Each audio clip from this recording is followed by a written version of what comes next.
Hi, and welcome to another exciting episode of the Andre The Beast Crayton show. Today is an extraordinary show. And let me tell you, because I know you heard me say that numerous times throughout the show, because every show is extraordinary. But this one is really extraordinary because we're talking to a young lady who has set so many expectations for herself, and not only set these expectations, but manifest them, and they're coming to life. I'm not even going to tell her story because I'm going to let her tell her story, because that's what this show is about, that beast frame of mind. And she's definitely a beast on the horizon. Ladies and gentlemen, welcome to the show. I'm going to call it like it is because I know what's about to happen. ESPN's own future sideline sports analysis reporter. Hell, might as well be a coach too. Ladies and gentlemen, welcome to the Andre The Beast Crayton show, Miss Taylor Arenz. What's up, Taylor? Hi, thanks for having me. I'm so excited to be on here. I figured I'd give you like the creme de la creme introduction. You gave me the best intro there could ever be. I appreciate it. You know, after talking to you yesterday, I mean, you really need more, because what you've accomplished at such a young age is totally crazy. Tell the viewers a little bit about you before we get into your journey. Yeah, so I went to high school online, kind of unconventional. I decided to go online my sophomore year. That's where my career really started. I was a professional model, so I was already pursuing a career at a young age. And as soon as I finished high school, I went on to college. I started at UNT out in Denton, Texas. I loved it. I was there for a semester, but I was going back and forth from LA to Denton, Texas, and it got too much because I had an agency out in LA.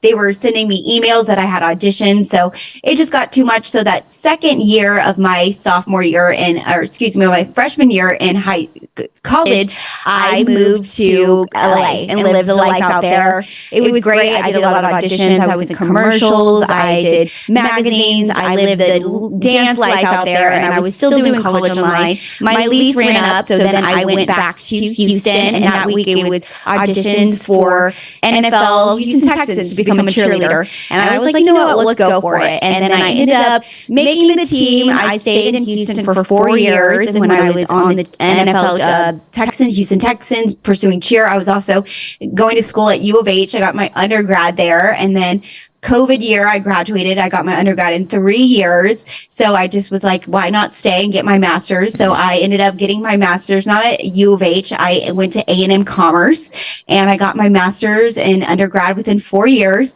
I also did a ton of internships. I've covered it all. I've done news at Fox 26, ESPN, on the radio.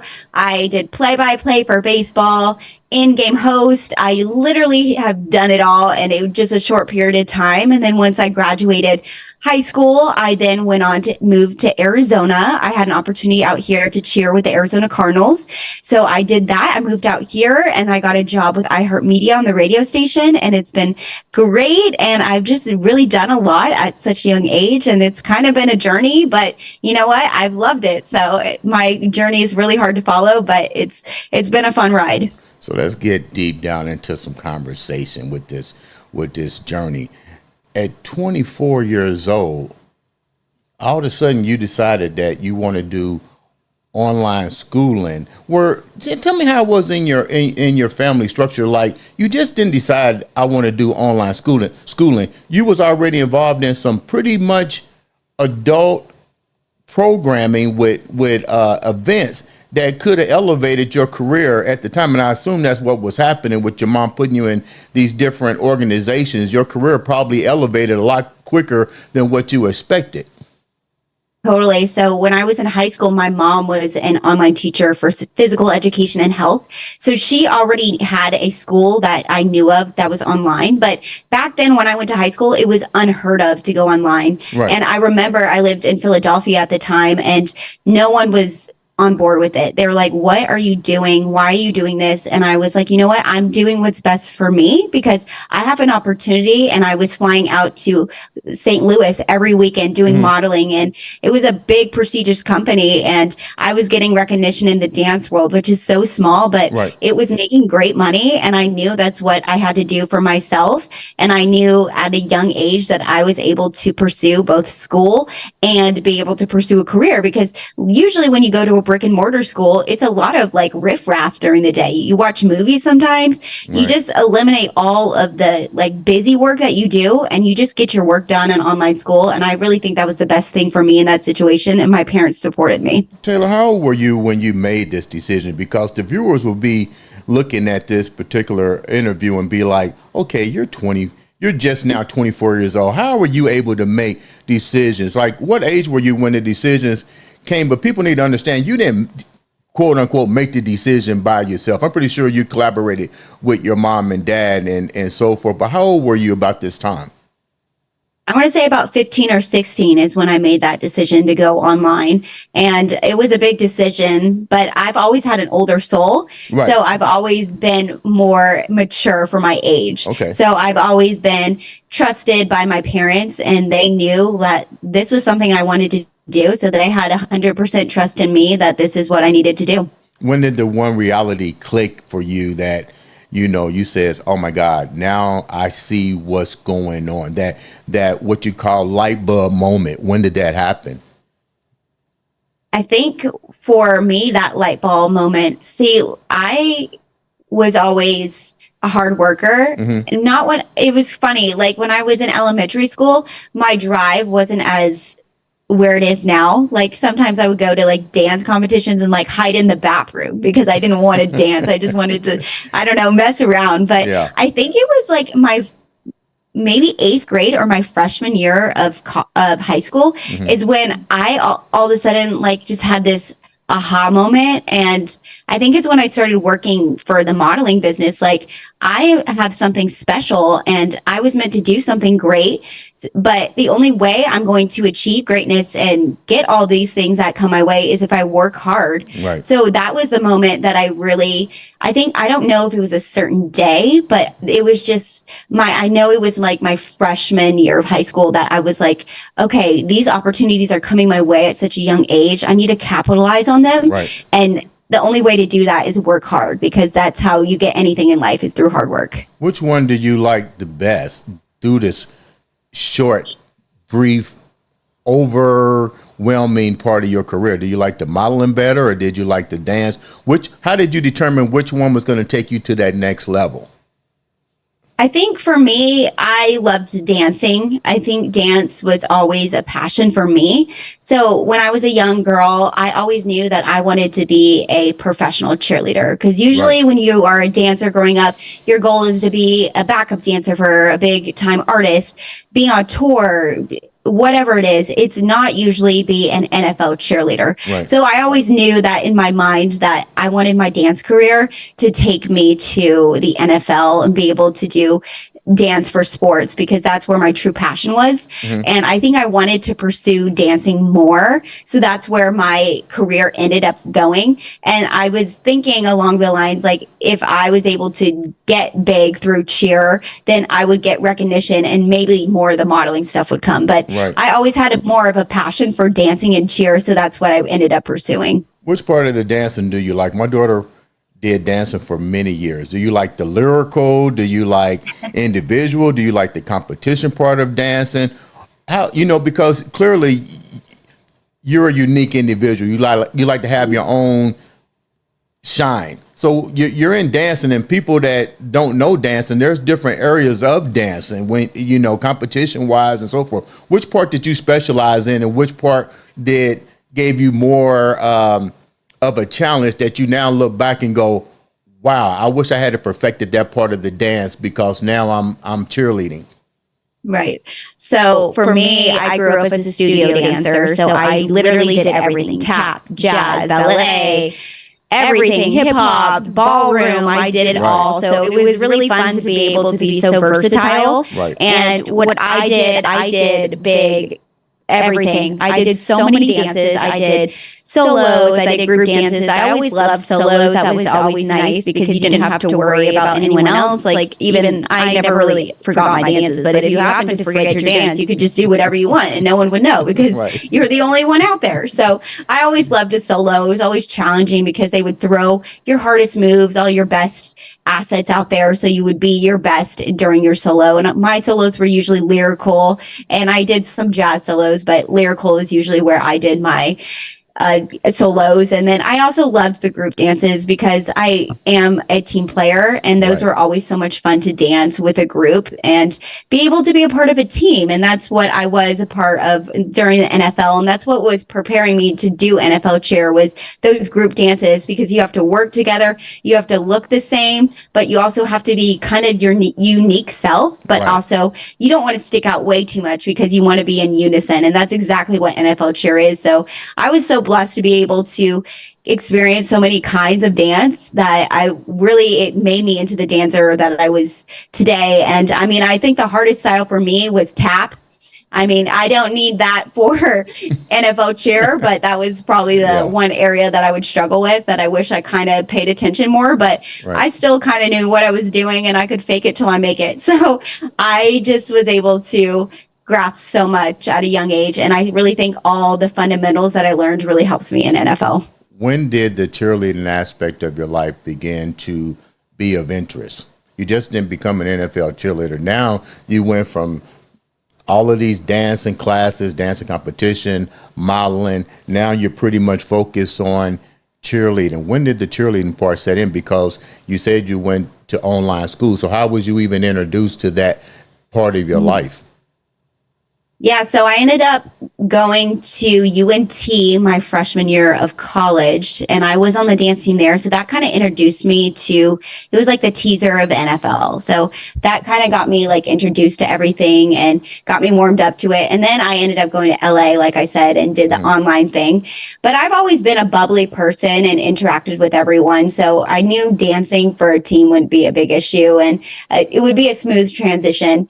So then when I did try out, I believe I was just finishing my freshman year of college. And when I made Texans my first year, it was a great experience because I think the class of my freshman year, my freshman class for the Texans, there was about 28 rookies and only 6 veterans. So basically the whole team was new. No one really knew what was going on. We were all new. We were all going through it together. So it was a really unique experience because usually that many people are veterans on the team.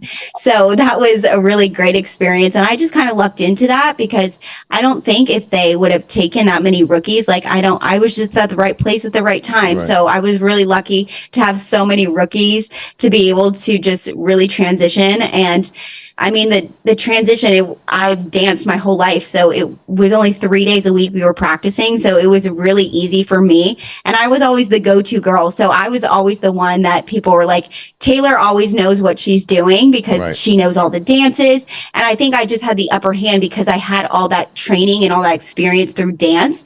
And a lot of the other girls had cheerleading backgrounds, and maybe high school dance experience, not like the full-blown dance, like all day experience. So I had just the upper hand there because I had so much experience and I loved what I did, and I was in college. So I had all this time to be involved with all the community events and be on the top. So I think everyone took me for advantage because I always was the go-to girl. So Taylor, how did they introduce you? You went from cheerleading in college. How did the opportunity actually open up for you to go and try out for the NFL?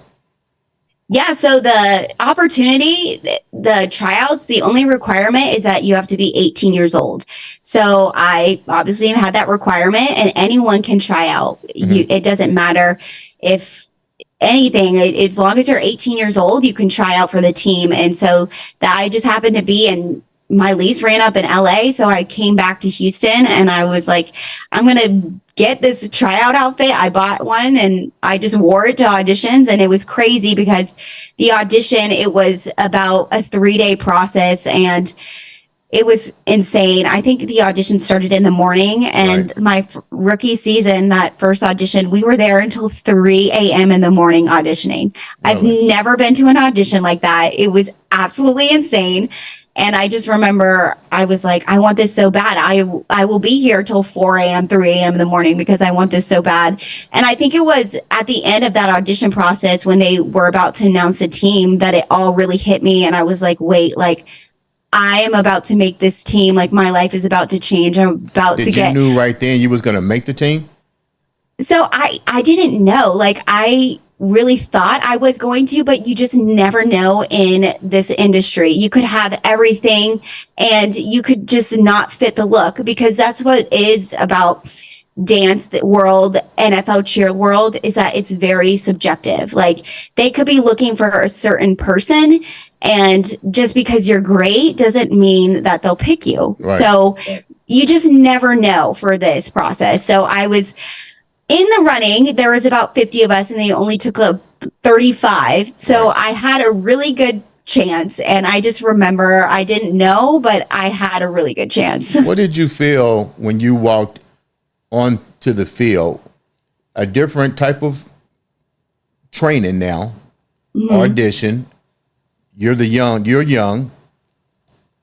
What was you more terrified about stepping on there when you first stepped there? You mentioned you had to go up against a lot of veterans. You know, I can get the confidence in you because you're young, but reality is still reality. What was really troubling you when you stepped on that field that you was having doubts about during those moments?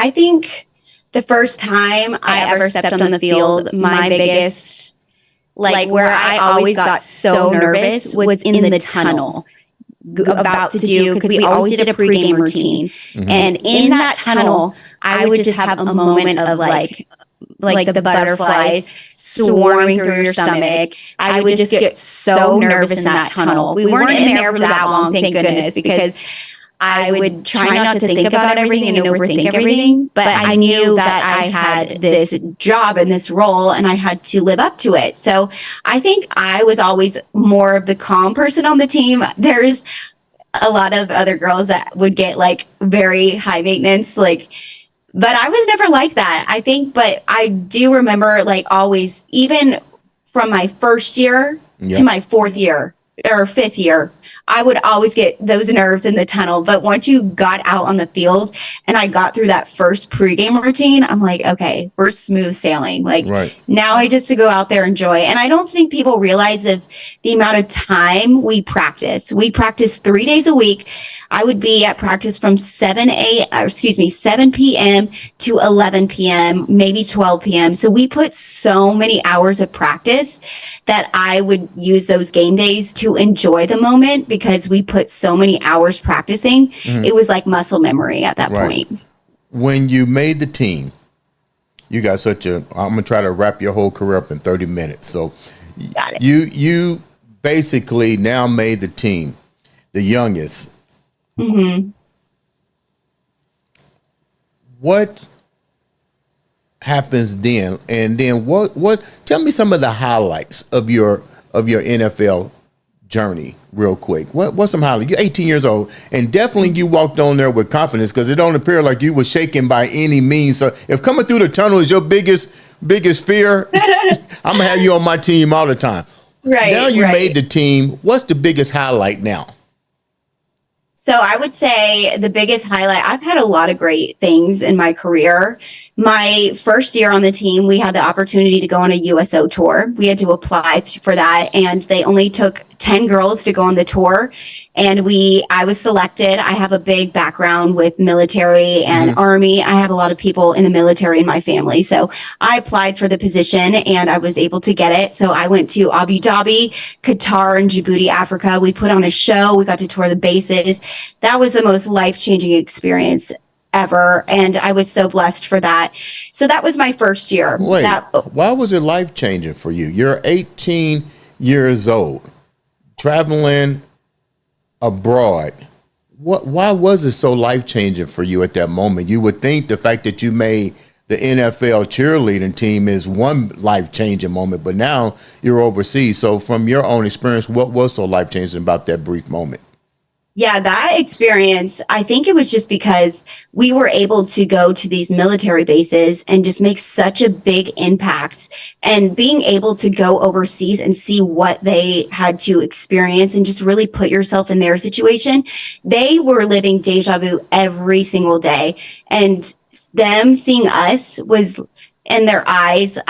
I can't get over their eyes. Like they lit up when they saw us because their life was the same every day. So just seeing us and being there, our presence, we were making their day so much better. And we had so much fun. We were doing so many activities with these people. And I just think that putting myself in that situation at such a young age, I was able to realize of how blessed we are to have what we have and what it's like to be overseas and be put in these situations. Like I remember we're in Djibouti, Africa, and we met with the head general of the base, and he was like, in the country next door, they're having a full blown war right now, and we're just Really? like, oh my gosh. Like it was just so eye-opening at such a young age. And it just really put my life into perspective. Like I am so lucky for everything I have. And I just was so grateful for everything. And I was so grateful that I was able to share my love for dancing and just share it with these military members and really make an impact on their lives because they had to work really hard in their scenario. You made the NFL Pro Bowl team. We talked about Yes. that. Yes. That had to be mind blowing. Let me do it another way. Oh my God! Moment. Literally. What was that? What was that like for you? I mean, you're basically achieving every last one of your dreams and more. This has to be overwhelming. Now you're going to the Pro Bowl. So what's that like? Yeah. Okay. So this was insane. It was my second year on the team. And usually they take fourth years, fifth years, and captains of the team. Right. And I remember, so we have a vote. Your teammates vote for you and your coaches vote for you. So we had the big voting day, and then they didn't announce it to our group probably until a couple weeks later. So I had forgotten about it. And the crazy thing is that I was selected to go on another military tour. Right. But when they announced it, I was like, they were like, Taylor, I was so shocked. And everyone was like, why are you so shocked? Like, you deserve this. You are everything a Texan cheerleader is. Like, we love you and you're going to do the best job for our squad. So why are you so surprised? I was just so shocked because I was so young. And I mean, I knew I had the talent and I knew I was the go-to girl. And I knew that I put my blood, sweat, and tears into cheer. So I think that I deserve to go, but I just didn't know. Like, How it's did that that make same, you like, feel that these veterans on the Texan football team saw enough in you to bless you with the opportunity to go to a Pro Bowl representing their team? yeah, it was just one of those moments that like you lost for words because it's another one of those blessed moments. Like, wow, the reason that I was able to get Pro Bowl at 20 years old is because I worked extremely hard. And it was just gratification that even though I wasn't a per se captain on the team at that time, I was still a leader and everyone knew that I made an impact on the team. And it was just clarification that I was doing what I needed to do and just was the best one out there for my team and just the helping hand. And it just made me feel so blessed to be in this situation because I loved cheer and I loved everything about the Texans. So it was just a great opportunity and it just I was just filled with so much love that my teammates had that belief in me because honestly, I didn't know, but I believed in myself that I could do it once I was given that position and I knew that I was going to excel when I went over to Pro Bowl. What did you learn from that moment? What was the one impact moment when you got off that plane to the Pro Bowl? What was the one inspiration that you still remember to this day? Yeah. So to this day, so the whole Pro Bowl experience was life changing. Everyone from each NFL cheer team went to Pro Bowl, and one person was represented, and it was just amazing. It was like the elite squad because it was the best of the best. And I remember I had so much fun, all the performances, all the community work we got to go to. It was just so life changing. And then there were two people that were in charge of us. They were one of them was named is Maria. She's with a group. It's called E2K, but they were essentially our coaches of the week. And I remember that last day at the Pro Bowl dinner, she came up to me and she said, Taylor, she's like, you remind me of my daughter, and I am so proud of you of what you have done at just a short amount of time. She said, you are going places. I can't tell you the amount of people that came up to me and they were saying, who is this Texans cheerleader? She is amazing. Like her heart, her performance, she has it all. And I just remember her saying that. I was like, that is probably the highest compliment I can ever receive from a coach, comparing me to her daughter. Right. I remember that moment will always stick with me. And that just was another clarification moment that my work is being seen. Like, even though it might feel like it's not being seen, I'm doing everything right and people are noticing. I tell you who else is noticing, and we shared this. You're also making a major impact on the high school level with your broadcasting journey. Tell me a little bit about that. The broadcasting journey has been so much fun. I got into high school football actually I think this is my third year working with high school football and learning. I mean, just now from looking back to where I am now, It's crazy the transition, because now I'm like the Aaron Andrews of high school football, because I learned so much from that first time I stepped on the field till now. Just like the post-game interviews and just everything in general, I've grown so much, and it's been so fun to see the growth, because at one point I was afraid to even go up to the coaches or the athletes after the game. My first year I was on the sidelines, but now I will gladly run up to them and grab them and say, we're doing an interview. So it's just been a confident booster, and I love sports. So it's been so much fun to be a part of the high school football sidelines and being able to make so many connections, because everyone knows who I am now. And now that I've been working with high school football athletes and coaches for about 3 years now, it's been so much easier to get interviews, and just my confidence is through the roof. And I think it's really helped me a lot. We shared something during the pre-interview that I thought was really, really touching.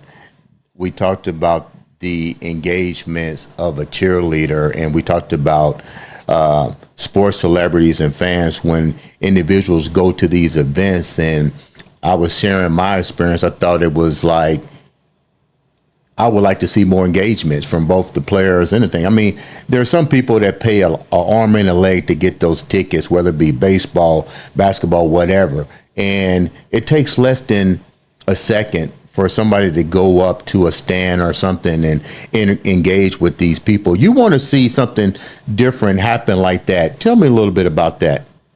Yeah, so I think it's the cheerleader in me that I love to interact with fans and all the cheerleaders down there. And it's really unconventional to see a reporter actually be down on the field the entire time. Most people just hang out in the press box. And like you said, they don't want to be seen and just make those little interactions. But that's the moments that you want to be down there for all the close-up actions, and being able to do things with the cheerleaders and the band members and all the fans. Like I know the cheerleaders and the band members, they work just as hard as the football players to do all the entertainment and get the spirits up of the crowd. So I actually do a lot of my in-game hits. I do them with the cheerleaders. I get the bands involved and the crowd involved. I will actually go up into the stands and immerse myself in the stands, and they just love it. They go insane when they see a microphone, especially high school athletes. They love when a microphone's around them, because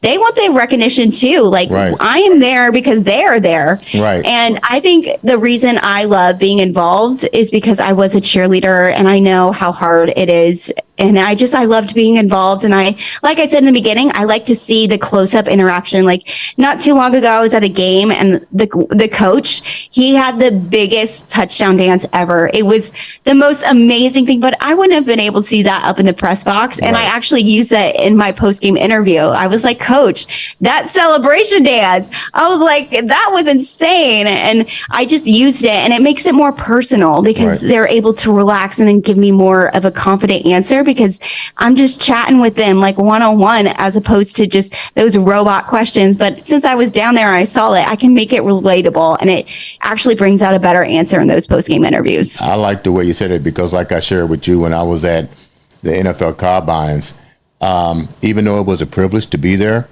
I really wish that they had it to where the players that visited the Combines, like I said, I told you I tried to text Rich Eyes on his social media, and I'm sitting there looking at this guy like, okay, dude, you can't help but to see me because where I'm sitting at, and I seen people walking on the field with their phones. I'm thinking, why would you invite people to an event of this magnitude?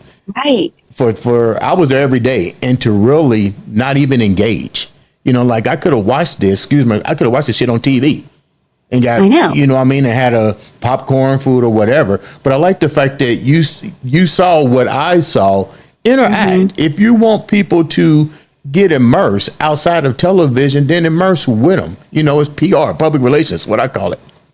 Totally. And it's like we said in our pre-interview that you never know who you will interact with. Thank you. Either if it's on the sidelines, in the crowd. Everyone comes into your life for a reason. So being able to make those connections is huge, especially for a broadcaster like me. Like I need to get to know the athletes. I need to get to know everyone on the sidelines, big or small, because if they can help me in any way, that's how you really grow through this industry. So there's no need to shy away from people or even just saying hi. It takes 2 seconds to say hi. You're going to be the next Erin Andrews. Who's your favorite female sports broadcaster? Yeah, I have you know what? I'm gonna give you three, because if you pick one, somebody's gonna be mad at you. Right. Give me I three. do. I have a lot of influence. Erin Andrews, she's obviously on my list. I love how she's so conversational in her interviews, and that's what I love about her. Clarissa Thompson, she's another great one. She does Thursday Night Football and works with Fox. She's a great host, and she does more of the desk work, but she's another great person to idolize. I also like Samantha Ponder. She's a great one too. There's a lot of females in the industry. You didn't mention Hannah Storm? I need everyone. I love all females. Okay, so before we wrap up, you on a whole different journey as well, and I like it. I've been following your career. My hat's off. You're definitely that beast mindset. I love it. You accomplished a lot at 24. But you on another journey too outside of broadcasting. You launching a brand new podcast. Tell a little bit about that. Yeah, so I started Sideline Attraction. It is a podcast to get to know athletes beyond the stats. And I started this podcast because I'm a broadcaster, and it's really hard to get a job in this industry. And especially when your biggest feedback is that you don't have experience. So I said, you know what? I'm going to make some experience. I started this podcast about a year ago, maybe a little bit less, but it's been so much fun being able to interview athletes, NFL, MLB, hockey. I've had rugby players, tennis players, fencers. I've had so many different types of athletes. It's been so much fun. And then since I had that experience, I do everything on my own, the editing, the scheduling, the making everything. It's a one-woman show. So I started another podcast with Texas high school football since I had that experience. Friday Night Lights. Friday Night Lights. And I interview those about 5 athletes per week and have them on the podcast. They're short little interviews, but they're really great for high school football, because it is, if you guys don't know what high school football is in Texas, it's huge. It's sometimes bigger than small colleges. And it's I like just the way you said something about that too, where you were saying, and it's so crazy how your mind thinks, because you was like, hey, Andre, I want to give these guys a chance to shine, because all of them are not going to make the NFL. A lot of them may not get to go to college. Explain that a little bit. Yeah, so a lot of athletes, especially in high school, like that's all they got. And some athletes are really great and they don't get that recognition. No one really knows about them because they don't go to the big schools. They don't Right. have that platform where they can really show off what they have. And there's a lot of athletes that are really great and they reach out to me and I'm like, sure, you can come on my podcast. Like, come on. I am gladly help you. You help me and we get the recognition for you, your school. Everyone wins in the situation. So I think being able to really highlight the athletes is Right. huge. And that's what's really the thing nowadays. It was especially with NIL, Right. everything. Everyone wants to know the athlete. And that's what I do best is getting to know the athlete because that's what everyone wants to know nowadays. Taylor, man, you are definitely a pot of gold. That's so sweet. Thank you so much. Leave the viewers, before we wrap up, leave the viewers with what you live by every day. Because you got to wake up and be like, okay, what is your code to live by? Oh, I have so many codes. You can give me, I'm like you can give the viewers 2 or 3. All right, yeah, 3. We can post the whole roll book later. But there's a couple things that so a lot of the big one in my life, I go through phases. The one I'm really going through right now, it's about the journey, not about the destination. Because sometimes I get so caught up in what is that final destination, I don't even enjoy the ride. Right. I'm going through the ups, the downs, the twists, the turns, and that's what's going to make that destination so much more rewarding is what I went through. And I think that leads into my next little motto that I live by is that don't be afraid to fail because failure is just redirection. It's just change. And it's how you really respond to that and how are you going to learn and how are you going to grow from that situation? Because I don't think there's anything as failure. It's really about what you do with the failure. You can choose to just dwell on it or you can choose to, be a better version of you. And that's how really I've been able to deal with a lot of the no's that come my way, the rejections. And I just take it as, you know what? Like, okay, sure. Like you reject me. Fine. I'm going to go be better. How can I be better? How can I elevate better? So those are probably the 2 little tidbits that have been a big part of my life right now is that like, you just got to enjoy the journey. And when you fall, you get right back up and failure is just redirection. Ladies and gentlemen, this has been another exciting episode with the one, the only Taylor Arenz on the Andre The Beast Crayton show.